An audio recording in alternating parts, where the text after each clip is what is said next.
Assalamualaikum warahmatullahi wabarakatuh. Waalaikumsalam warahmatullahi wabarakatuh. Mantap nih ya, ini aura-aura mau Idul Adha nih ya. Udah jarang nih, ya dulu orang udah bawa-bawa kambing, bawa sapi, sekarang udah sepi nih. Iya, semuanya udah online deh. Nah makanya itu. Tapi episode kali ini ya HL Talk ya, buat teman-teman semua, resah people ya. Kita kedatangan seorang tamu yang resah. Ini nih orang resah berat, gue yakin ya. Kenapa ya? Karena gue kenal dia itu juga podcaster ya. Podcasternya aja judulnya aja udah resah ya. Bosan di jalan. Lu bisa ngerasain gimana resahnya nih orang. Nah jadi gue sebelumnya punya project pernah podcast interview bareng ya dengan beliau ini ya. Tapi di channel yang baru di HR Talks ini gue mau kenalin nih orang juga liar juga mikirnya sih. Jadi para resah people nih, Anda bisa melihat bagaimana liarnya orang ini. Halo Mas Ram, piye kabare? Baik Hendra, apa kabar? Siap. Gokil. Nih anak-anak belum full tim nih, nanti OTW deh. Kalau yang ngumpul-ngumpul nanti sikat dulu. Tapi kita mau jalan, jadi tema kita sekarang nih mau bahas dulu ya. Perkaitannya tuh tentang macam-macam sih Mas Ram. Tapi kayaknya kemarin memang kita sempat discuss, kita mau bahas sesuatu yang ada di LinkedIn nih. Ya ada yang kocak-kocak dan juga yang terbaru ada hal yang di viral juga. Yang viral ini sebenarnya viral-viral di HR doang sih kayaknya. Gue nggak tahu kalau di luar seviral apa sih Mas. Tapi nanti gue share juga sih tentang hal tersebut. Boleh. Ayolah. Nah, Mas, boleh dong perkenalkan dulu lah. Mungkin aktivitas lu apa sekarang? Kalau mungkin lu bosan di jalan, bosannya di mana lagi lu? Jangan-jangan lu kalau bosan di jalan, di rumah lu bosan juga, mungkin di kantor? Setelah pandemi ini di jalan justru hal yang paling gue tunggu, jadi udah nggak bosan lagi ya. Kalau bisa keluar ke supermarket gitu, itu ditunggu-tunggu banget tuh kayak. Itu benar. Iya, tapi gue dari podcast Bosan di Jalan yang lahir karena memang sebenarnya dulu waktu sebelum pandemi dan gue nggak punya rasa syukur, gue tuh bosan di jalan. Karena kebanyakan dari kita semua kan kita harus ke kantor, mau pakai kendaraan pribadi atau pakai kendaraan umum gitu, berjam-jam sehari berapa kali gitu kena macet, dan kebetulan gue ke kantor bawa mobil dan kena macet juga. Dan ya beneran bosan aja di jalan gitu, udah males dengerin radio, lagi males dengerin musik juga gitu. Dan waktu itu tuh ya tahun 2018-an lah ya, podcast tuh lagi naik-naik dikit tuh. Mulai ada lah podcaster Indonesia ya, jadi gue mulai dengerin mereka di mobil. Tapi, siapa yang pertama lu denger Mas? Adriano Colby, podcast awal minggu. Terus ada namanya podcast ngomongin orang, Postinor. Itu sempet hilang, tapi kayaknya mereka baru balik lagi. Dan satu lagi yang suka denger adalah podcast Besok Senin, punyanya Randi.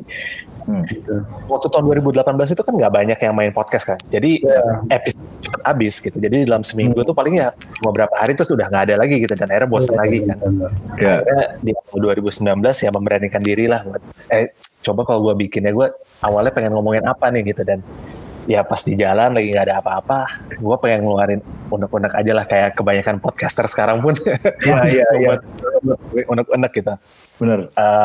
Dan yang gue belajar juga dari beberapa podcast yang udah lama gitu kan, mereka ngeluarin unek-unek tapi gimana caranya membuat unek-unek itu lebih lucu, dan ada sisi komedinya juga gitu. Dan setelah ada pandemi ini, setelah berapa puluh episode akhirnya nggak jalan kan, nggak bawa mobil lagi. Sempat hiatus sebentar, tapi akhirnya kepikiran gimana kalau ngobrol sama orang gitu. Dan Hendra salah satu kelinci percobaan gue gitu, yang ternyata percobaan yang sangat baik gitu. Akhirnya gue ketagihan kayak, ini gue kayak memang butuh temen aja sih buat ngobrol. biar nggak jadi mas tukang marah di jalanan gitu kayak. Dan akhirnya kita di sinilah. Mas Ram, sebelumnya kalau boleh tahu berarti emang kenal sama Mas Hendra ini dari kayak grup podcast gitu atau gimana? Dan pertanyaan keduanya, seberapa lama di jalan bisa sampai kepikiran buat podcast bosan di jalan nih? Sama Hendra kita ketemu di grup podcast waktu itu grup Facebook atau WhatsApp gitu. Awalnya sih gue cuma nyari grup Facebook buat nge-spam link podcast gue aja gitu. Bener. Tapi niat banyak orang copy paste terus kabur aja gitu kan. Tapi ternyata ada satu grup yang lumayan ngasih ilmu gitu. Memang grup podcaster Indo apa gitu kan, dan mereka ada grup WhatsApp-nya juga, dan ya udah dari situ orang mulai saling nawarin buat collab gitu kan, dan salah satunya Hendra. Ternyata dia ngomongin HRD, gue lagi pas banget nih pengen ngomel-ngomel soal HRD gitu. Ya udah, gue jadiin sansak aja nih buat buat sasaran gue gitu. Tapi ngomong-ngomong pas awal collab ya, kan gue kepoin ya, mulai dari nama lu gue ketik dulu ya, ketahuan ketemu di LinkedIn, terus gue lihat di Twitter, anjir ini gue pikir ini dia SJW-nya HRD, gue yakin deh. Dia julid banget sama HRD, ini gue mau keroyok dia aja nih sebenarnya. Sekarang karena kayak jadi. Emang paling enak tuh kalau nge-tweet itu soal HRD kan. Iya benar. Udah pokoknya kalau lu cari di HRD bacot pasti ada dia deh julid-julid di kampret juga sih. Tapi bener sih, karena point of view-nya dari HRD itu biasanya ketemunya di luar, dan biasanya orang HRD taunya tuh kita kerjaannya belain perusahaan, padahal dia belain diri dia sendiri sih sebenarnya. Iya benar. Yes, kalau gitu sekarang nih, ada data yang baru nih. Coba nih, Dim, yang tadi gue sempet kulik-kulik ya. Jadi ngomongin podcast bosan di jalan, ternyata podcast bosan di jalan ini juga ada yang appreciate juga loh nih. Dan itu juga menurut gue udah top banget sih. Gue lihat dari Apple Podcast ya. Bosan di jalan ini udah sempat masuk di 44 besar. Ini dunia dan akhirat gue yakin deh ini. Masuknya komedi interview. Komedi interview. Tapi dari awal lu nggak niatin untuk bergenre komedi atau memang komedi interview sih Mas? Atau gimana lu awalnya? Awalnya genre komedi iya gitu, karena komedinya memang iya. Ya gue pengen coba ngerubah unek-unek gue jadi sesuatu yang bisa gue ketawain kan. Tapi karena pandemi mulai ngobrol, dan ya mulai karena ngobrolnya kan rada ngabluy gitu kan. Jadi ya udah ketawa-ketawa akhirnya jadi komedi interview lah gitu. Dan ini mah kayaknya emang nggak ada yang main di komedi interview aja, jadi gue bisa naik gitu. Di Spotify sih gue tenggelam, nggak ketemu. Rendah untuk roket itu mah biasa. Apa-apa. Yes. Tapi ini gue yakin sih bukan karena nggak ada kompetitornya ya. Gue rasa sejak pandemi ini pun juga semua orang udah, ya setidaknya kalau gue lihat di komunitas podcast, hampir semua orang mengambil genre ini ya, kayak komedi itu hampir semua orang memasuki di genre ini ya. Kedua horor, atau mungkin saling berkaitan deh, horor atau komedi ya. Atau memang secara niche-nya memang ini yang paling deket kali ya, karena hiburan alternatif untuk dapatkan komedi dengan point of view yang baru ya kayaknya banyak ditemuin di podcast sih kalau gue pribadi. Kalau menurut lu gimana Mas? Iya sih, maksudnya kayak kalau misalnya kita ngelihat konten secara umum aja kan, yang populer pasti horor, komedi atau drama gitu kan. Iya. Mau itu podcast, mau YouTube, mau di TV bahkan ya. Jadi memang kalau pasarnya udah membesar ya pasti preferensinya tetap kurang lebih sama lah, makanya horor atau kayak audio, kayak drama gitu, yang ngomongin misalnya relationship itu pasti kan selalu cepet naiknya gitu. Komedi sekarang mulai naik juga karena mungkin orang udah capek kali sama pandemi, pengennya ketawa-ketawa aja gitu. Saya kalau lo seharian buka Twitter sih lo stres sih, jadi lo harus ketawain sesuatu gitu. Biar tetap beda ya. Iya. Atau lu mau coba pindah genre Mas, mungkin percintaan antar IT intelligence atau mungkin data analis ya. Mereka makan bareng, saling sharing data gitu, Google Drive-nya. Tidak ada cinta antara para IT. Itu orangnya kaku-kaku, tidak pernah menyentuh orang lain gitu kan. Udah, biarlah kita yang ngambil porsi komedi aja gitu, biar yang drama dan cinta-cintaan buat para ekstrovert aja ya. Oke, kalau gitu kita akan ngobrolin. Tadi lu bilang katanya ada temuan lu ya tentang ada satu fenomena apa sih? Penyebutan nama gelar akademik gitu ya, atau gimana sih Mas? Share dong. Oh iya ya, jadi waktu itu lagi iseng aja kan buka LinkedIn dan ada postingan dari orang gitu dan nama orangnya itu pakai gelarnya gitu kan. Jadi banyak kan nih gelar akademik gitu kayak apa SH, MH, terus dokter atau apa gitu. Tapi panjang aja gitu kan. Gue mikir lagi kayak, ini penting gak sih gelar akademik gitu, dan akhirnya gue iseng lempar survei lah di Twitter gitu, kayak penting gak sih gelar akademik dan non akademik juga gitu kan. Siapa tuh ada yang naruh gelar haji siapa gitu di LinkedIn kan, tapi gue belum pernah lihat sih haji, gue belum lihat Haji Raden Mas ya, Kanjeng Tumenggung, gue belum pernah ketemu tuh. Bukan ranah kayaknya tuh. Dan ternyata pas gue buka si survei itu dan ada berapa banyak yang akhirnya jawab di respon di situ, ya 70% sebenarnya bilang nggak penting gitu. Tapi ada 30% yang nganggap ini penting nih. Nah, gue pengen tanya nih sama para HRD, kalau kalian nemu profil LinkedIn atau CV dan diawali dengan gelar misalnya, ya kalau misalnya doktor S3 mungkin ya, karena dia udah kuliah belasan tahun ya, kita kasih gitu kan. Tapi kalau cuma 4 tahun gitu plus 2 tahun, sarjana apa, magister apa gitu, emang bakal ngaruh gitu kalian buat ngundang interview atau bikin keputusan? Lu apa, Div? Kalau lu pernah ketemu nggak yang model begitu, Div? Oke, mungkin kalau dari pandangan gue pribadi ya, Mas Ram. Kalau untuk hal kayak gitu, gue karena hanya alhamdulillahnya lulusan S1, jadi gue tidak narok gitu, karena gue juga ya, nilai gue juga bukan cum laude gitu ya, jadi mungkin makanya nggak gue pasang. Cuman kalau nemu kandidat sih ya so-so lah, cuman kalau yang panjang-panjang banget jujur belum pernah. Tapi kalau mungkin profile di LinkedIn itu pernah. Tapi kalau misalkan ditanya ke gue apakah itu penting atau enggak, itu gue nggak bisa ngejudge gimana banget. Itu kembali ke ya kebutuhan masing-masing. Misalkan dia dokter atau pengajar atau emang misalkan dosen tapi kerja sana sini apa segala macam, itu mungkin perlu, karena kan itu kayak butuh apa ya, legit certificate lah, kayak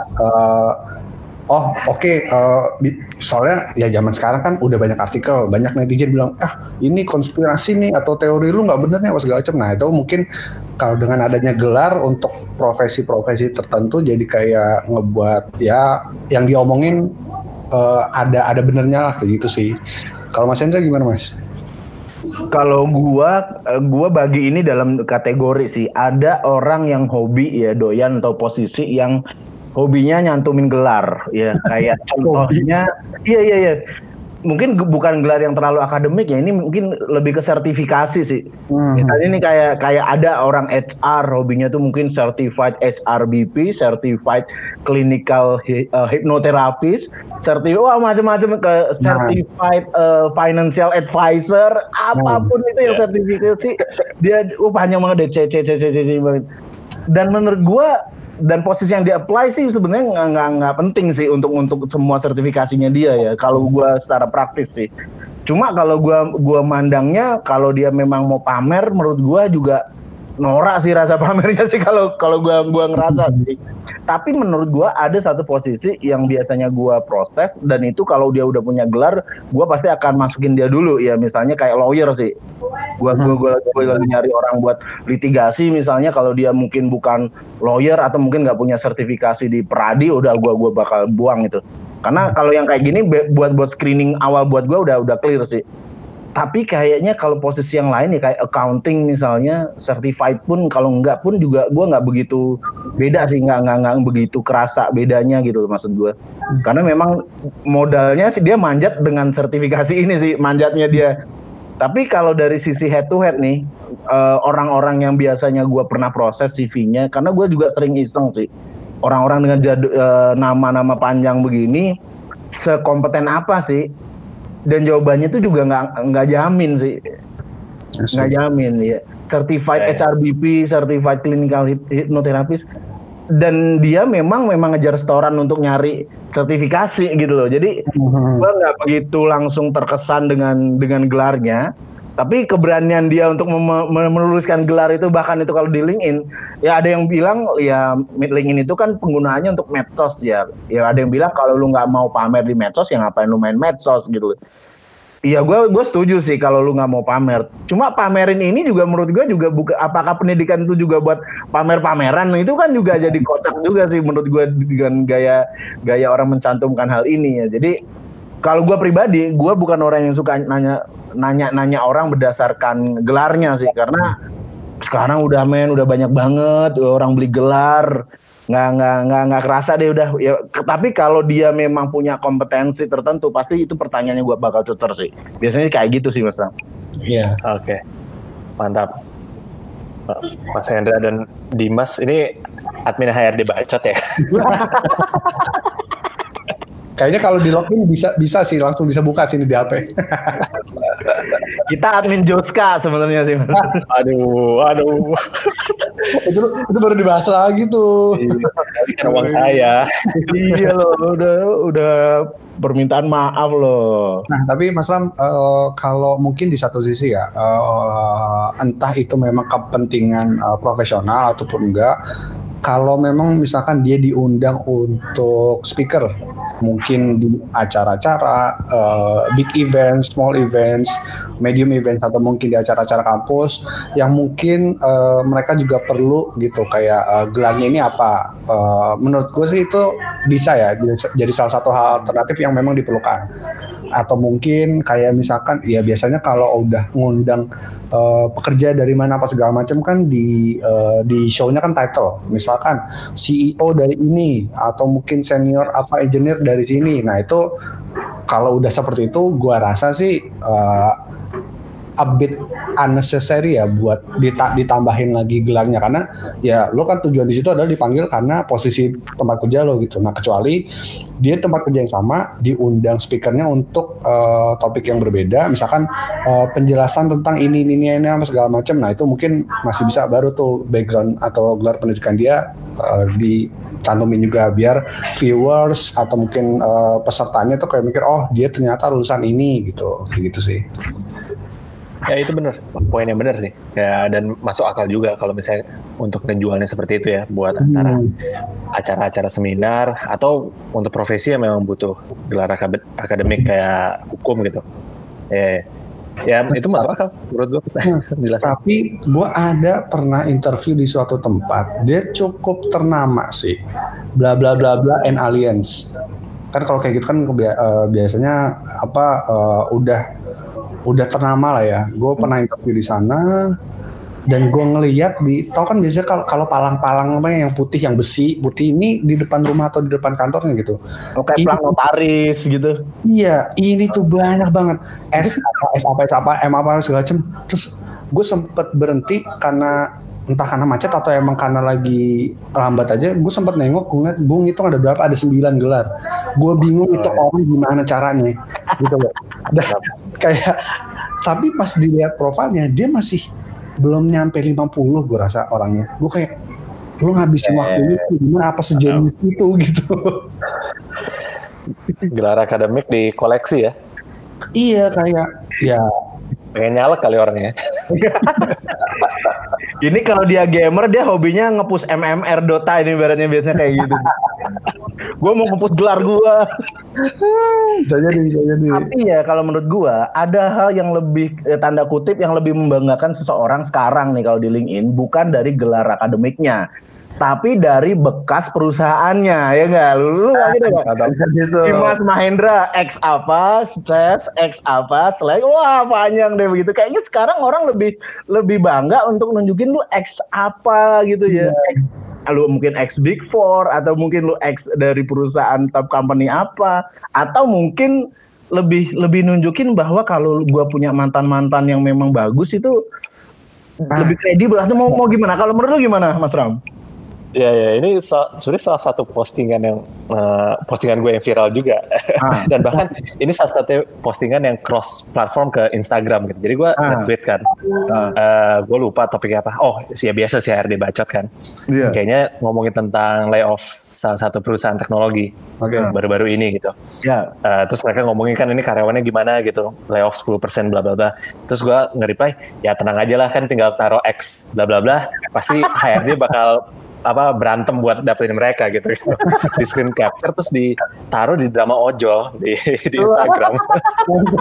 Dan gue baru tahu ketika orang-orang ngasih tahu gue karena gue nggak aktif di Instagram kan. Jadi itu lumayan menarik sih karena memang gue udah mulai sering lihat orang gitu naruh di LinkedIn mereka kayak X entah startup atau X consulting. X consulting itu paling sering tuh gue lihat. Dan apalagi memang nilai jual banget ya, kayak apalagi kalau X-nya dari consulting yang top tier atau startup yang unicorn gitu. Nah, itu orang pasti udah tahu lah kayak oh iya inilah udah siap bayar mahal gitu. Itu dia makanya gue kira gelar akademik akan kalah dengan gelar mantan lu. Itu kayaknya pesan moralnya tuh. Cuman kalau untuk pandangan pribadi gue akan hal tersebut sih, misalkan ya kalau ada yang bertanya apa maksudnya dalam konteks ini, nah itu penting nggak sih? Nah penting atau enggaknya itu bisa istilahnya HRD itu bisa ngulik, bisa nyari, apalagi kalau punya kenalan di kantor itu kan ditanyain ini orangnya gimana, bener nggak apa segala macam. Kalau memang misalkan mereka cuma sekedar naruh, oh gue dari sini nih apa segala macam, tapi mohon maaf, kalau memang kerjanya juga, oh ya udah B aja atau mungkin gak maksimal atau kayak so-so gimana segala macam, ya kita mikirnya jadi kayak ya lalu masang doang nih. Bukan moral ya jadinya harusnya. Iya. Kayak sekedar clickbait aja lah gitu.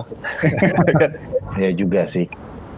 Karena kalau nggak gitu gimana dia bisa dapat exposure juga ya. Gue dari sekian banyak gue scroll wah ini ada Big Four nih mantannya karena apa ya itu udah jadi apa ya, LinkedIn tuh udah jadi media sosial kan, jadi lu harus ada elemen clickbaitnya. Dan sebenarnya gue juga nggak lepas dari kesalahan ini karena gue pernah ngelakuin itu, cuma untuk fase yang cukup berbeda gitu.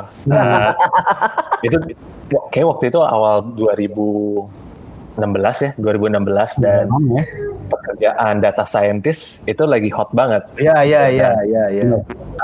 Dan di kerjaan gue sebelumnya, gue bukan seorang data scientist, gue cuma analis biasa aja. Cuma bos gue pernah nyeletuk, lu cocok nih kalau jadi data scientist gitu, dan kerjaannya ya mirip-mirip lah kayak data scientist gitu. Akhirnya gue iseng lah taruh role gue data scientist at perusahaan ini gitu.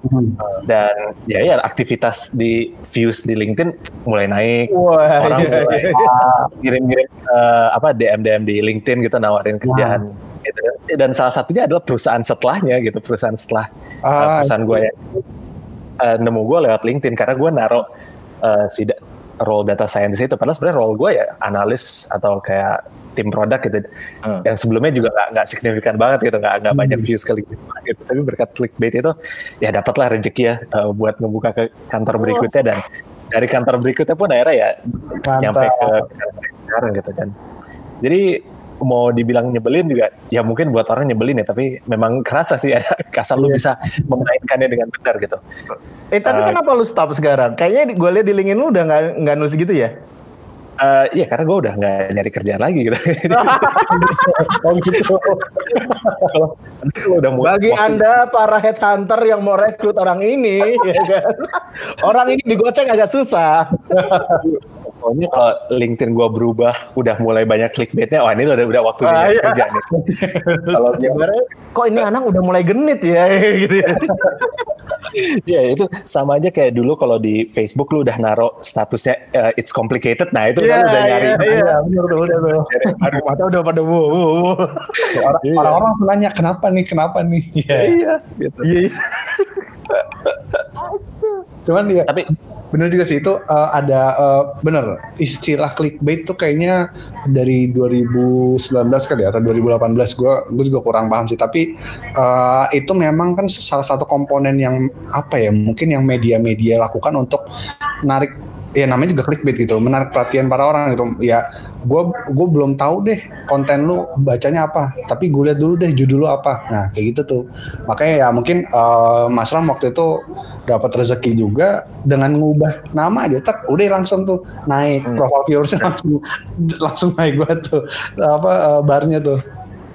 Ya, tapi poinnya benar juga sih, Dim, karena walaupun gua jatuhnya ngasih clickbait nih, tapi kan habis itu ada proses interview kan, dan itu interview nggak sekali langsung di hire gitu, tetap bertahap gitu, dan ya lu tetap harus nunjukin bahwa ya lu tahu dikit lah tentang bidang yang lu jual ini, dan kebetulan gue tahu dikit karena gue sempet nge-google dulu sebelum interview kan. Oh iya dong, jelas lah. Harus itu. Ya, dan kayaknya ujungnya tipis-tipis sih gitu. Dan walaupun pas udah di tahap akhir tuh udah sama direkturnya segala macam, dia udah mulai kritis nih. Dia memang data scientist beneran gitu, dan beberapa jawaban gue kayaknya udah mulai nggak meyakinkan. Tapi kayaknya secara tipis ya udahlah, kita lagi nyari orang, ya udahlah gitu. Karena itu kebetulan perusahaan baru juga gitu, jadi mungkin mereka susah nyari orang juga gitu. Jadi gue percaya sih untuk beberapa level ya, yang itu levelnya middle ke atas, itu bukan hanya kompetensi sih sebenarnya orang itu bisa keterima kerja, tapi karena rasa kasih sayang dari pemilik perusahaan sih sebenarnya. Gue melihat itu sih, karena memang ya gimana ya, ini nggak bisa ada sainsnya sih, tapi bosnya kalau udah ngerasa gue kayaknya suka aja, udah di form interview tulis ini gue suka, udah selesai. Kita mau gimana gue nggak tahu ya, gue suka dan ini sampelnya oke, udah masuk. Dan kalau user udah bilang kayak kalau bisa dapetin dia ya udah, HR tuh ngejar aja. Mau form interview kita isinya apa untuk mengukur kompetensi apa, kosong semua di bawahnya gue mau, ini oke, join ASAP, udah gitu doang. Bener banget deh. Yes. Nah itu, jadi kalau misalnya lu mau mengembangkan karir, gue nggak tahu ya kalau bagaimana apa yang terjadi dengan orang yang mungkin kutu lompatnya ini udah panjang ya. Apakah dia akan menuliskan itu dengan panjang, atau dia akan menuliskan mantan terindahnya doang 3 di akhir? Gue nggak tahu tuh. Apakah ini ada metodologi penulisannya?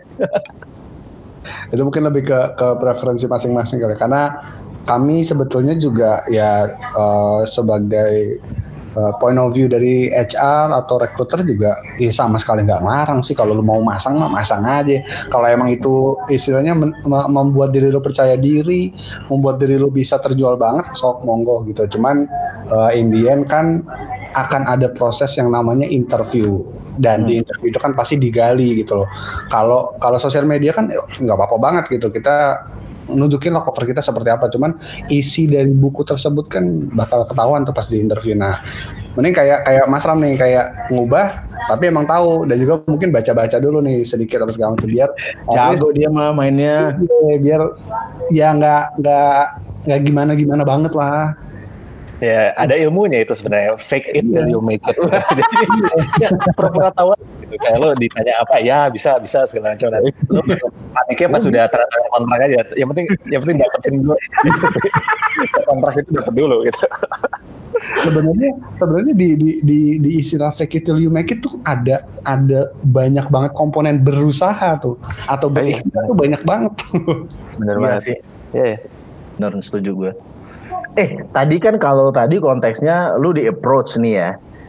Nah ini kalau konteksnya lu apply lowongan yang mungkin kan jobs requirement-nya kan kadang tuh sekarang tuh makin aneh-aneh ya. Pertama nih, nama lowongan sekarang udah unik-unik. Contoh aja deh di dunia HR itu dulu ada yang namanya cuma personalia ya.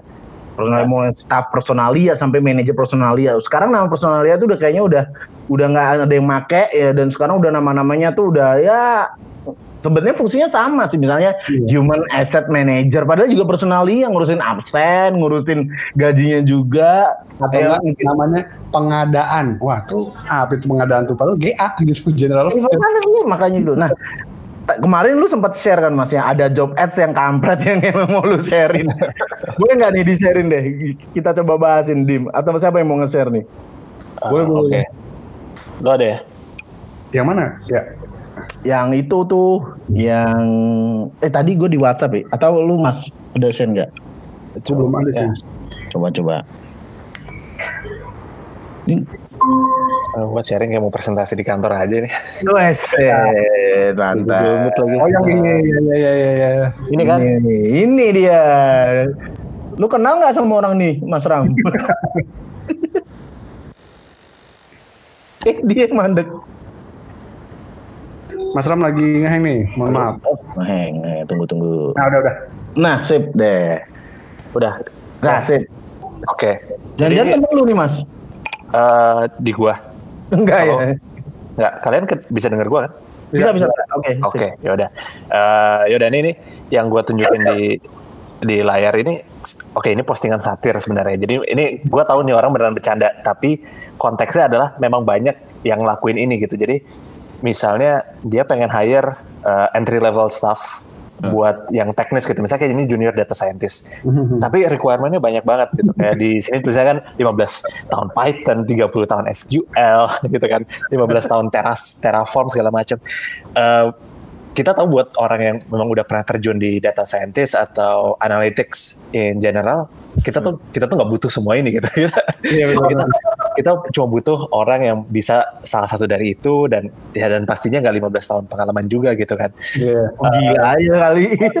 Ada gitu dan gue pernah kerja di perusahaan yang ngelakuin itu gitu kayak entah karena mungkin HRD-nya kurang ngerti teknisnya gitu. Tapi waktu itu gue belum punya power buat nyentak balik gitu. Jadi gue ya udahlah lempar aja tuh. Atau kita punya mau gitu karena ngeliat postnya kayak lu harus bisa semua ini gitu dan mereka Dia udah posting di mana Mas waktu itu? Jobstreet atau di LinkedIn atau di mana? Ingat kayaknya LinkedIn.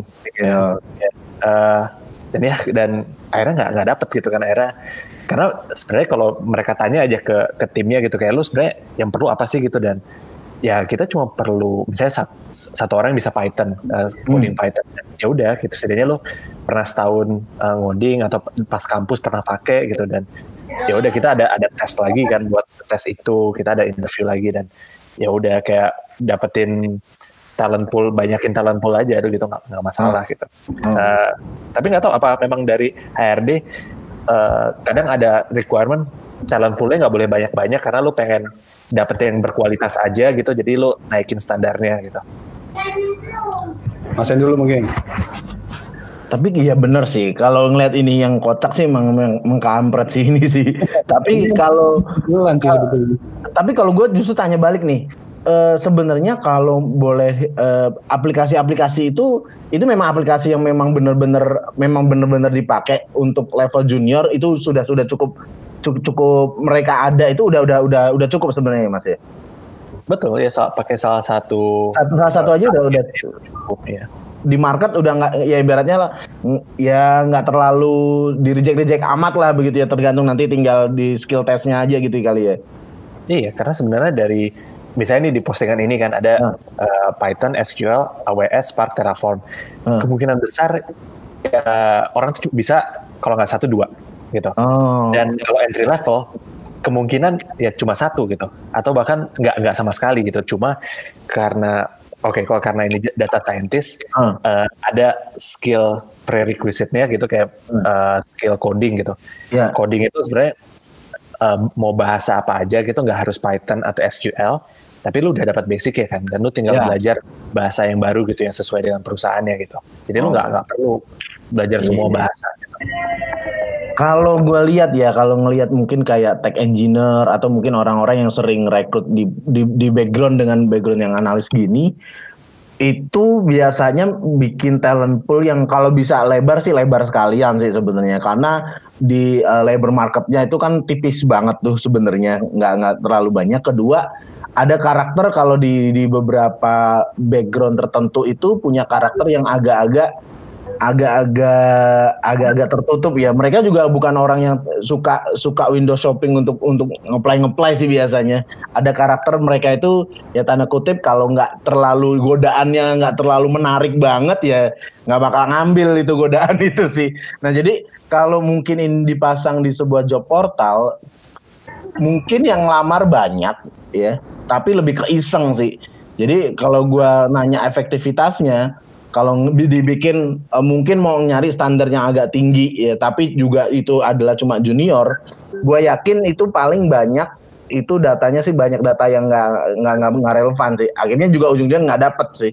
Dan kalau untuk jenis kayak gini kan posisi kayak gini kan posisi yang mungkin kalau disebut secara strategik mungkin nggak terlalu tinggi banget karena kan dia masih junior. Tapi kalau ketersediaan di marketnya itu nggak terlalu tinggi, ya job ads tuh memang bukan hal yang tepat sih sebenarnya. Jadi ya langsung active approach itu udah paling bener sih. Nah jadi kalau dia masang ini memang ini benar-benar kalau kita belajar sourcingnya ini memang udah ketahuan komedi sih. Tapi kalau dipasang itu di job posting atau job ads atau mungkin job portal apapun itu, gue yakin sih memang nggak bakal dapet dari 200 yang lamar dapat satu aja udah bagus sih kalau menurut gue. Dapat satu aja udah bagus. Dan itu belum tentu lolos skill test sih. Tapi kalau memang di active approach, gue yakin itu udah tinggal milih sih kita sebenarnya. Jadi kalau gue yakin buat talent pool yang lebar sih dapat lebar tapi nggak dapat orangnya sih gue yakin. Nah, gue mungkin satu pernyataan sama satu pertanyaan nih. Untuk pernyataannya, nih dagelannya Posan ini mungkin ada antara junior sama data, dalam kurung ada VP kali ya, junior VP data scientist gitu kali ya. Sama satu lagi, pertanyaannya mungkin out of curiosity aja sih kayak apa waktu itu yang di kantornya Mas Ram itu apa emang bener HR-nya tuh nanya ke Mas Ram dulu job rec sama job desk-nya atau memang enggak nih? Maksudnya kayak yaudah dia nge-post aja gitu tanpa knowledge-nya dari Mas Ram. Oh seharusnya kan cuma mintanya gini doang gitu apa gimana?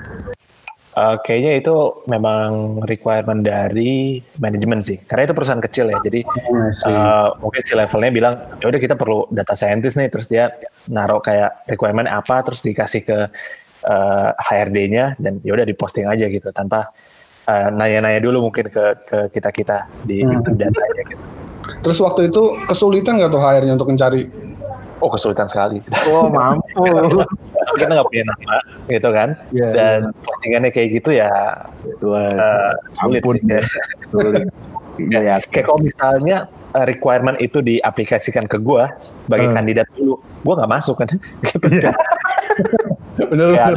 Kalau misalnya requirement kayak IPK-nya harus 3,7 gitu dan udah kita semua yang karyawan awal-awal tuh IPK-nya di bawah 3,7 gitu nggak bakal masuk semua. Iya, tahu diri lah.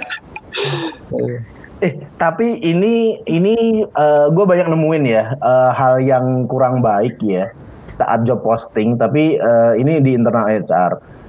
Pertama mereka itu jarang mau konsolidasi dengan usernya.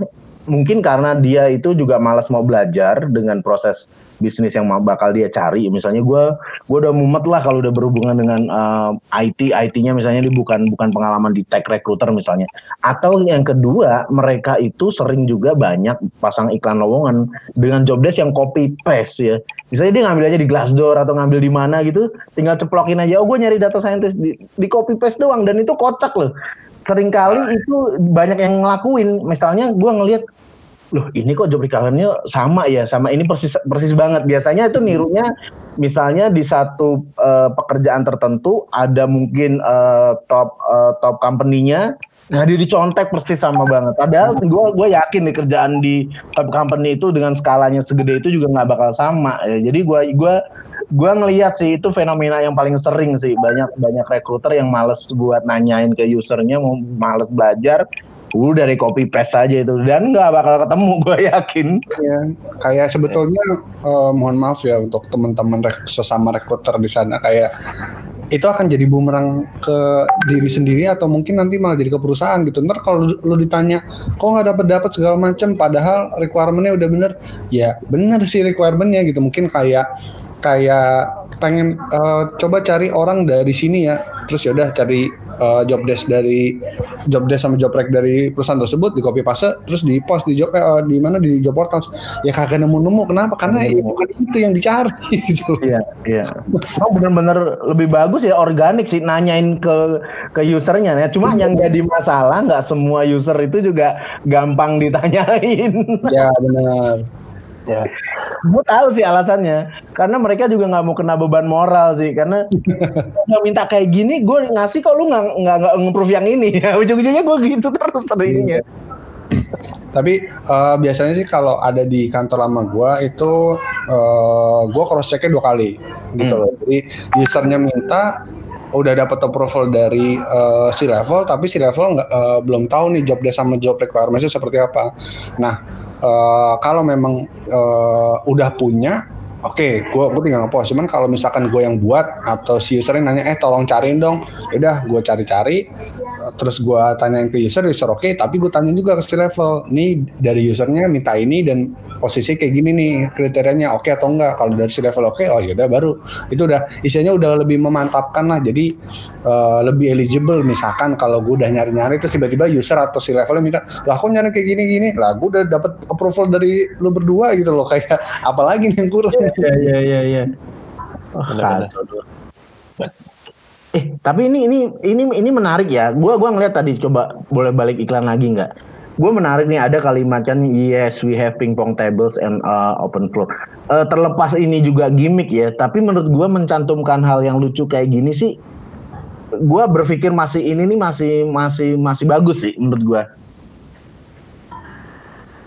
Oh, yang ngasih tahu kantornya kayak gimana gitu, bahwa kantornya itu tempat yang fun gitu. Iya, menurut gue terlepas itu mungkin sederhana banget ya, tapi ini kalau di kayak semacam employee branding, dia ada EVP-nya gitu, employee value proposition, yang mau dia segmented. Menurut gua itu poin yang menarik sih, terlepas ini juga cocok. Iya. Iya, karena memang mau kayak gimana kerjaannya banyak, tapi dia mau mencantumkan ada sisi kemanusiaan di dalam satu job ads. Menurut gue ini cukup menarik sih. Gak banyak sih gua ngeliat. Biasanya kan mereka itu rata-rata hanya cukup mengandalkan mungkin ada hashtag atau mungkin sebuah ad tagar apa gitu, kalau mau ngelihat bagaimana culture-nya di sebuah perusahaan nih, lihat aja ke sini. Tapi ketika mencantumkan ke job ads itu sesuatu yang memang kerasa sebuah ya itu tadi tuh EVP-nya, menurut gue ini juga bisa jadi trigger juga nih kalau buat mau mikirin employee branding atau EVP-nya, karena itu lucu sih, tapi jujur gitu rasanya kayak gitu. Kadang gue ngerasa ya banyak posisi pekerjaan itu yang kerasa banget sih sekedar make upan doang sih, nama-nama atau mungkin pemilihan katanya itu sangat berlebihan, tapi sebenarnya pekerjaan yang dilakukan sebenarnya standar banget ya. Jadi gue pikir pemilihan kata yang berbunga-bunga ini ketika memang nggak diimbangin sama pekerjaan realnya, orang mungkin bisa closing ya, tapi gue nggak yakin 3 bulan dia mungkin probation nggak mau ngelanjutin sih, gue yakin. Oke, itu menurut lo ya. Kalau menurut gue, kalau yang udah sedikit pengalaman dengan beberapa perusahaan startup gitu, kalau gimmicknya dijual gitu, biasanya gue makin cynical sih, kayak kalau misalnya gitu malah ya, ada pingpong table gitu kan, kayak ini maksudnya apa nih? Karena kayak contoh mungkin bukan pingpong table ya, kita misalnya bilang ada perusahaan yang kalau misalnya dia ngebanggain, kita ngasih makan malam gratis nih buat karyawan gitu setiap hari gitu. Mungkin kesannya kayak wah enak nih makan gratis di kantor. Tapi kalau pikir lagi, lu di-expect buat makan malam di kantor gitu. Berarti lu kerjaan sampai malam nih gitu. Jadi lu jarang-jarang yang mikir kayak gitu. You have to read between the lines gitu. Karena kayak pernah pas kalau misalnya lu interview kan biasanya dikasih tahu kayak fasilitas kantor apa aja gitu kan. Terus misalnya ada yang bilang, kantor kita modern nih, kita ada gym, ada tempat shower, bahkan ada ruang tidur gitu kan. Mungkin buat orang kayak, wah seru banget nih bisa nge-gym di kantor, bisa mandi di kantor gitu. Tapi lo pikir lagi, mereka mau lo udah nge-gymnya di kantor, berarti dari pagi lo udah di kantor, atau nge-gym malam juga di kantor. Mandi di kantor, dan bahkan ada ruang tidur, berarti lo bakal begadang nih di kantor nih, disediain ruang tidur. One stop living. Bener-bener dibikin biar lo nggak keluar kantor gitu. Jadi lo hati-hati deh. Kalau lo emang itu pilihan lo sih nggak apa-apa ya. Tapi kalau lo masih pengen ngelihat matahari dan menghidup udara segar sih ya, lo pikir 2 kali gitu. Atau mungkin gue jadi kepikiran nih, point of view-nya ada benernya juga, dalam arti kita ada A, B, C, D apa segala macam, itu kayak expect kita punya ini loh. Kalau lo keterima, lo harus kerja lebih daripada apa yang kita tawarin loh. Bisa kayak gitu loh. Ya bener. Ya itu pingpong table ada karena lo begadang gitu. Jadi mending lo atau mungkin gue pernah juga dia sama perusahaan startup juga sekarang masih ada juga. Dia tuh dengan apa ya, mungkin bukan di job application ya, tapi lebih ke websitenya. Kayak dia ngejelasin banget you can work with MacBook for all positions. Dia bilangin istilahnya siapapun yang masuk, posisi apapun, levelnya apa, lo pakai MacBook segala macam. Terus setelah gue tanya-tanya sama teman kantor gue pada saat itu yang punya koneksi di situ, dia bilang dia baru dapat injection sama segala macam. Terus gue dalam hati, ya ilah, pantesan aja. Iya, mumpung. Tapi itu menarik karena kayak bilang MacBook gitu ya. Sebenarnya itu menjual banget ya, terutama buat yang awam dan mungkin entry level yang baru mulai kerja gitu. Yeah. Tapi sebenarnya kalau lu udah beberapa tahun kerja, apalagi lu kerjanya teknis dan butuh kok laptop yang bagus, lu nggak bakal mau MacBook sih gitu. Iya, benar. Lu mending mintanya yang kayak memang laptop kerja gitu, yang tahan banting gitu. Nggak yang beneran ya lu tahu lah itu laptop kantor gitu, lu udah tahu brand-brand mana aja gitu kan. Jadi setiap apalagi lu udah pernah ngajuin misalnya procurement buat kayak laptop baru gitu, ya lu hafal lah laptop yang bagus itu sebenarnya apa gitu. Nah, muncul jadi pertanyaan nih, mungkin mungkin gue belum terlalu familiar ya dengan backgroundnya Mas Ram nih. Tapi dari Mas Ramnya sendiri prefer mana nih kalau emang misalkan dikasih MacBook sama atau enggak Windows yang mungkin apa ya?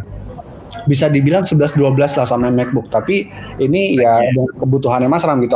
Mas Ram lebih milih MacBook atau Windows nih? Kalau untuk ini ya pekerjaannya Mas Ram ya? Gua bakal milih Windows sih. Ya kayak MacBook tuh ya oke, it's a good have gitu kayak ya seru aja ada MacBook gitu. Lu bisa ngedit video podcast tuh juga sekalian nyuri-nyuri gitu. Tapi soundnya bagus. Ya soundnya bagus banget gitu. Gue pernah ngerasain ada kantor yang ngasih MacBook gitu dan ya itu beberapa bulan itu pengen podcast bagus banget suaranya. Bener. Tapi kalau buat kerjaan yang beneran sih dengan Windows yang mungkin i7 dan RAM-nya 8 GB atau bahkan ada yang ngasih 16 gitu, itu udah lebih dari cukup banget gitu. Gitu. Semoga para Apple fanboy nggak marah sama gue ya. Gue tahu gue masuk chart Apple Podcast itu langsung ngata-ngatain Apple gitu. Enggak, karena yang nanyain ya ini. Tapi iya sih, gimana ya? Karena kalau yang dari sekitaran orang yang gue pahamin ya, apalagi orang-orang IT, mereka yang emang beneran tahu, pasti mereka prefer milihnya Windows, bukan MacBook. Walaupun mereka juga nggak akan ngejelek-jelekin MacBook itu seperti apa. Mereka tahu MacBook tuh bagus segala macam. Cuman dengan pekerjaan dia apalagi yang teknis, contohnya kayak gue punya sepupu deh, dia ya mungkin lebih kayak IT helpdesk atau IT support. Wah, dia akan milih Windows kemana-mana gitu loh, karena ya dia bisa lebih mengotak-atik gitu loh. Benar-benar. Dan ada kalanya memang MacBook itu bagus banget buat beberapa tipe kerjaan gitu. Kayak yang tipe kerjaan kreatif itu udah pasti MacBook. All the way itu gue setuju banget. Buat yang tech programmer itu sebenarnya bagus pakai MacBook gitu. Tapi lo beneran programmer yang develop app dan software gitu ya, bukan front end ya kalau pakai MacBook. Ya. Back end biasanya Windows ya. Nggak, back end juga gitu. Kalau misalnya yang kayak gue gitu, gue kan bukan developer ya, gue data gitu. Jadi lo datanya udah ada, tinggal lo olah gitu kan. Nah itu lebih enak pakai Windows sih buat kata gue. Ya kan. Oke, ini ada satu lagi ya. Jadi berhubung kita masih berkaitan dengan dunia merekrut dan mengapproach. Jadi nggak lama dari minggu kemarin ya, ada screenshotan yang cukup fenomenal di kalangan grup WhatsApp para HR ya. Jadi gue kebetulan ikut di beberapa grup WhatsApp grup HR ya, yang isinya rata-rata mereka merepost sesuatu yang udah ada di grup yang lain dan mereka merasa merepost sesuatu yang baru ya, padahal gue dalam hati anjir apaan lagi sih ini, apa juga yang dikirim dan akhirnya itu viral gitu ya. Jadi boleh di-sharein Dim. Jadi ceritanya itu ada orang yang lagi orang ini sih sebenarnya orang rekrutmennya sih. Rekrutmen ini kayaknya sih dia mau mengkonfirmasi ya bahwa ada orang yang nge-apply di perusahaan dia, ya sekedar konfirmasi dulu. Nah tapi yang bangsatnya ini konfirmasinya itu dibalas dengan ngegas juga dari orang. Coba nih kita simak dulu nih gimana nih. Baca dari atas dulu nih. Boleh kelihatan nggak sih? Nah jadi kalau intinya sih ya kalau dari WhatsApp-nya kan selamat pagi perkenalkan bla bla bla bla bla ya. Ini dia dari satu perusahaan begitu, perusahaannya oh sorry Mas, ini pun yang ngechat juga manajer ya posisinya. Iya makanya. Dan dia ini ya awalnya memang mau basa-basi lah biasa ya. Kalau orang biasa mau nge-approach orang kan awalnya mungkin memang ada basa-basi ya sesuai dengan culture kita sih. Nah cuma yang bikin keselnya di sini dia nanya, saya justru mau nanya balik. Nah, ini orang yang ditanya ya, Bapak dapat nomornya dari Jobstreet ya, coba cek saya ngelamar atau enggak. Nah kalau gua di dalam posisi ini udah baru dapat di kalimat yang ketiga ya, gua mungkin akan pura-pura, oh sorry HP saya nge-hang sih, udah gua nggak akan lanjutin sih sebenarnya. Ini udah test case yang nggak usah dilanjutin. Tapi menurut gua ini dua hal sih yang nanya bego, yang jawab juga kepala batu banget sih, emosi doang sih menurut gue ini. Kalau menurut lu gimana Dim? Kalau gue sih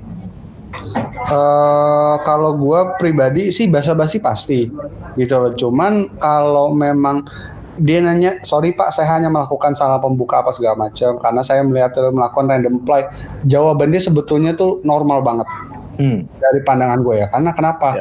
Ya lu maksudnya basa-basi kan buat building trust atau engagement ya, nggak mau kayak langsung bla bla bla segala macam gitu. Cuman kan itu balik ke pribadi masing-masing yang di approach gitu, suka atau enggak. Cuman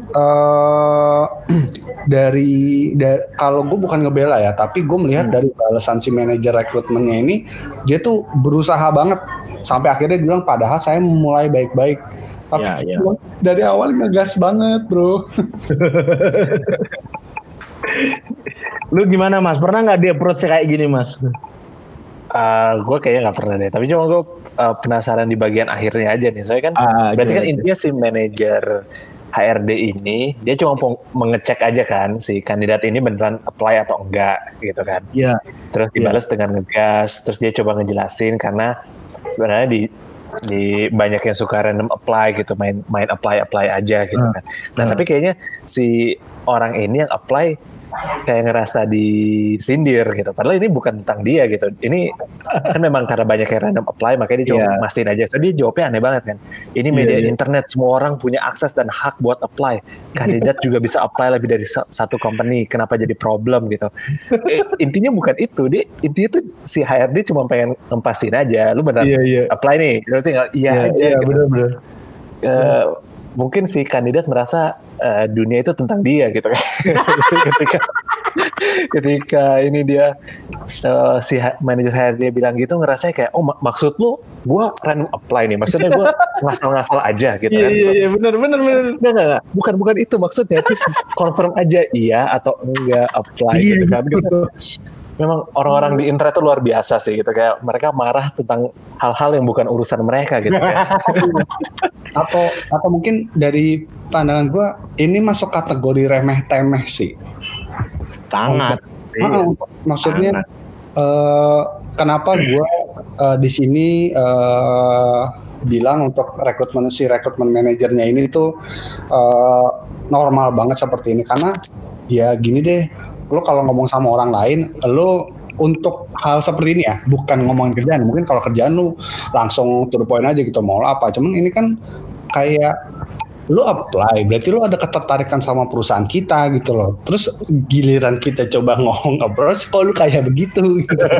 Jadinya unik, kayak lu pun juga jatuhnya lu mau atau enggak sih dia sama perusahaan ini kayak gitu loh. Kalau gua sih.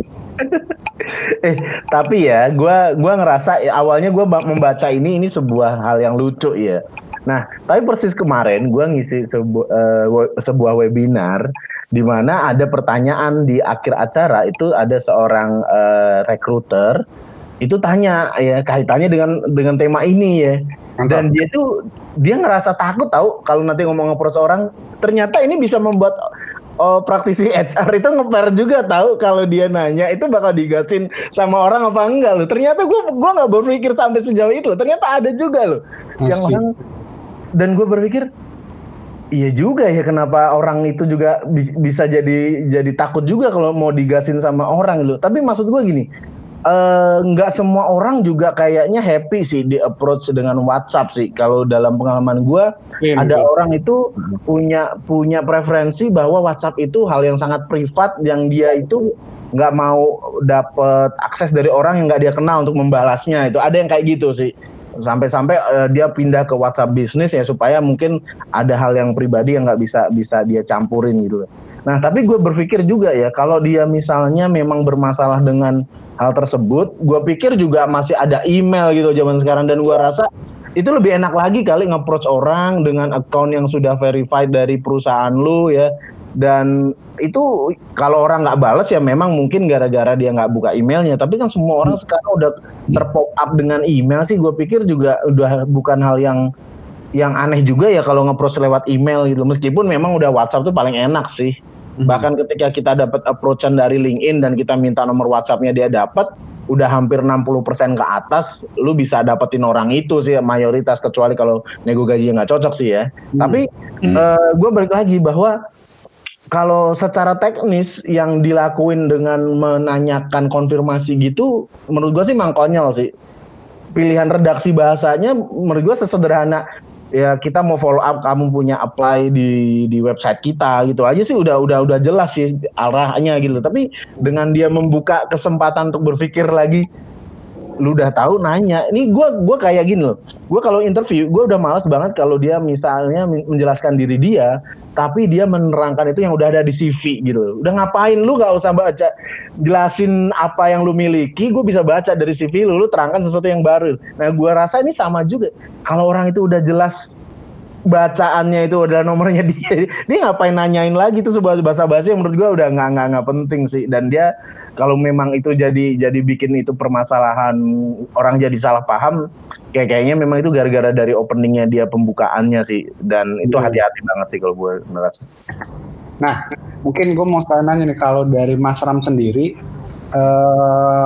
prefer mana nih kalau memang misalkan ada recruiter mau approach itu via LinkedIn, via email, atau telepon, japri WhatsApp, atau malah kan ada nih di job portal platform kan ada yang bisa ngerespon ya, kayak salah satu kaliber. Nah itu kan menurut gue itu salah satu, kalau gue pribadi ya, di respon melalui job portal tersebut itu tuh orang belum tentu tahu gitu, walaupun jelas banget perusahaan ini yang nge-approach, padahal isinya gue udah nge-apply ya lumayan banyak nih. Nah kalau dari Mas Ram sendiri prefernya kalau di approach tuh dari platform mana? Gue sebenarnya lebih cukup standar aja sih email, karena udah paling ya dalam quote-unquote profesional lah ya gitu. Tapi lu bakal terkejut berapa banyak orang yang nggak pakai email gitu, walaupun udah punya email kantor, udah punya ini. Kadang lu ngirim email nggak dibales gitu kan, ternyata pas lu cari tahu ternyata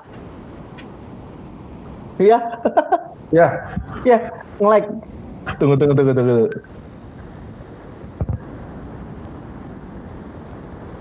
Bentar. Mas Ram.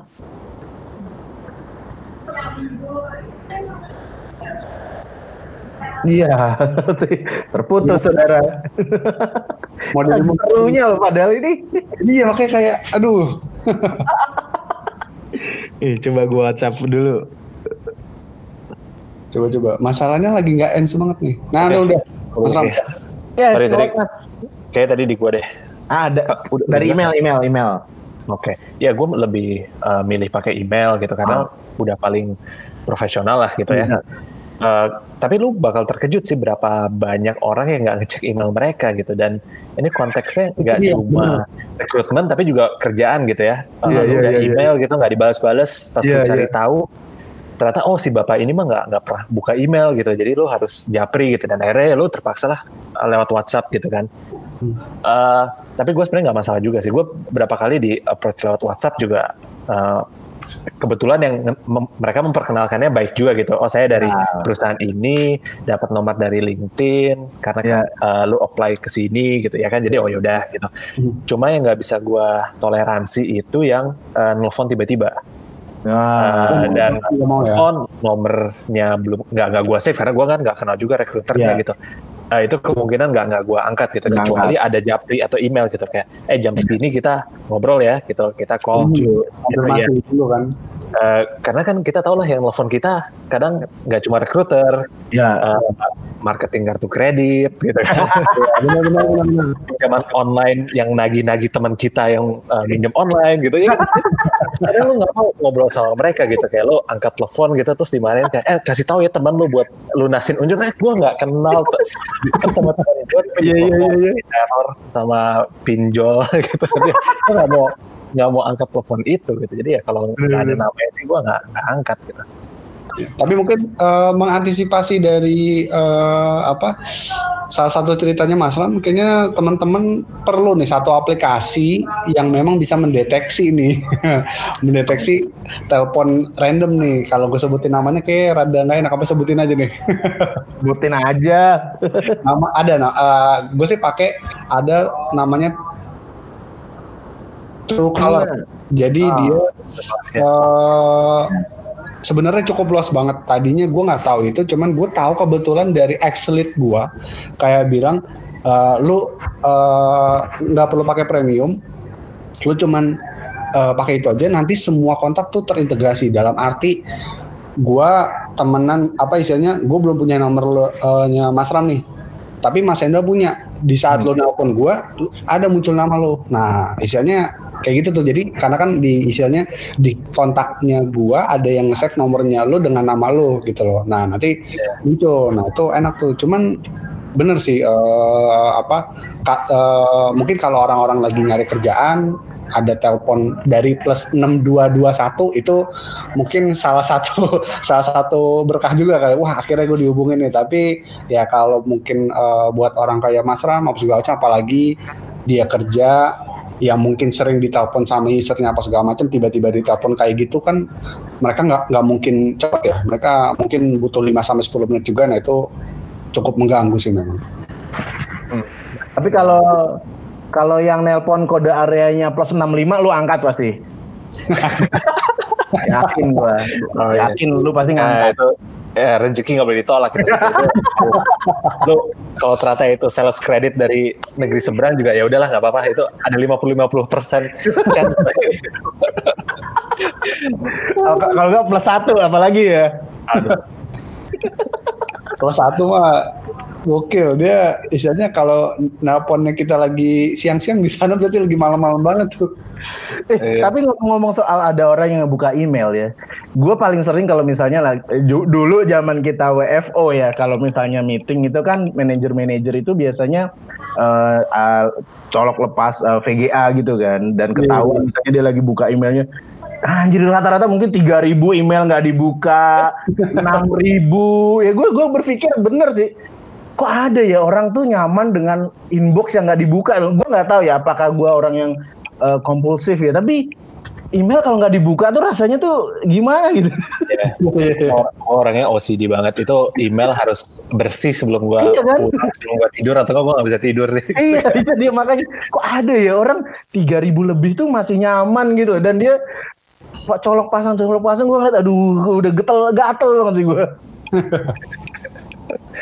Kalau gue kalau email apalagi kerjaan ya, kalau di kerjaan gue akan selalu ngawasin, tapi again gue akan ngebuka, apalagi gue bahkan sampai ngebintangin yang ya menurut gue perlu gitu. Kalau emang gue tahu itu nggak terlalu perlu, ya gue harus menghilangkan mungkin tadi seperti yang Mas Ram atau Mas Hendra bilang itu, rasa OCD-nya dihilangin dikit lah. Karena kalau kayak gitu, aduh men, banyak banget men, email harus dibuka, tiap kali masuk buka.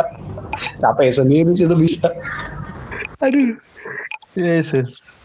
Oke, wah gila ya. Gue nggak tahu nih udah jam segini ternyata. Dan Tapi gue mau ngomongin sambil buat closing juga nih. Jadi pertama kalau di HR Talks itu jadi kita ini memang buat sharing sih apapun yang berkaitan dengan yang meresahkan ya, karena HR Talks itu sebenarnya human resah talk sih ya, kumpulan orang-orang yang resah sih sebenarnya gitu. Kebetulan orang-orangnya kerja di satu tempat yang sama atau bidang yang sama. Tapi sebenarnya ini juga buat kita ngasih kesempatan juga sih Mas Ram. Kalau misalnya ada orang-orang yang sering susah gitu cari kerja, yang rata-rata CV-nya nggak laku, nggak dipanggil-panggil, biasanya kita kasih kesempatan mereka kalau mau review, kirim aja ke email kita di hrtalkpodcast@gmail.com. Biasanya kita bantu kasih review. Biasanya reviewnya kita bully dulu sih sebenarnya sih. Tapi review sih reviewnya beneran ya. Cuma bully-nya itu dibuat muka disamarkan, nama samarkan, perusahaan juga disamarkan. Iya. Paling gitu. Oke, Mas Ram mungkin ada yang mau diomongin buat closing? Itu gue bagus banget sih kalau misalnya CV mau di review gitu ya, karena gue maksudnya udah mulai ngerasain kayak gue butuh buka lowongan gitu dan dapat CV banyak, dan kebanyakan memang CV-nya caur ya. Gue sebenarnya itu salah satu kekagetan gue ketika udah di titik dimana gue harus ngerekrut orang gitu. Ketika udah mulai ngebaca CV, kayak kok banyak banget CV yang nggak rapi gitu. Dan sebenarnya ini pertanyaan gue, apakah memang kalau di kampus gitu nggak ada pelatihan kayak bikin CV yang bagus tuh kayak gimana gitu, nggak ada ya? Kayak... Kalau dari kampus gue dulu ada, tapi itu hitungannya bukan mata kuliah, tapi lebih kayak apa ya, guest class kali ya, atau guest lecture. Jadi kayak dari perusahaan apa ngasih tahu, tapi dikasih taunya tuh beneran kayak misalkan satu fakultas, jadi ya dikasihnya beberapa sesi dan pasti rame banget gitu loh. Nah itu ya. Karena gue suka aneh aja dengan konten CV beberapa orang gitu, yang mungkin nyantumin SD mereka di mana gitu kayak, gitu ya, terus kayak biodata mereka yang lengkap banget gitu kan. Sampai nomor KTP juga ada yang nyantumin loh Mas. Mereka single, lahir tahun berapa, di mana gitu kayak.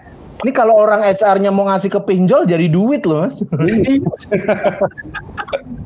Bener banget, makanya ya gue gak tahu sih, ternyata memang gitu. Nah, makanya kita gak pernah habis konten kayaknya selama orang CV Anda yang caur, konten kita akan selalu ada. Ya kirimlah CV-nya ke ini HR Talks nih. Oke, itu dari gue. Thank you banget Mas Ram ya buat di HR Talks kali ini ya. Sukses selalu buat podcastnya Bosan di Jalan, dan lu pastikan semua subscribe ya, follow semua. Ada di IG, YouTube-nya juga ada ya? Ada di IG, ada di YouTube. IG lu sama juga Mas, namanya podcast Bosan di Jalan juga? Iya, podcast Bosan di Jalan itu baru banget tuh. Baru banget ya. Bikin akhirnya punya. Temukan dia di Twitter, ada pasti dia ada pasti selalu. Jadi kalau teman-teman yang mau mantau Mas Ram, mungkin bisa mantau di HRD Bacot kali ya. Nah itu dia. Oh, gue ada satu lagi akun yang lagi sering gue reply, itu TXT dari LinkedIn, itu lucu banget. Iya, gue tahu itu. Gue biasa nangkring di situ tuh, nyari konten yang lucu di situ. Nah, tuh, temukan ya kejahilan dan keliaran pemikiran orang ini. Oke, itu dari kita semua. Thank you. Kalau ada salah ya, gue mohon maaf ya. Sukses buat kalian. Ciao. Mantap, thank you. Yuk.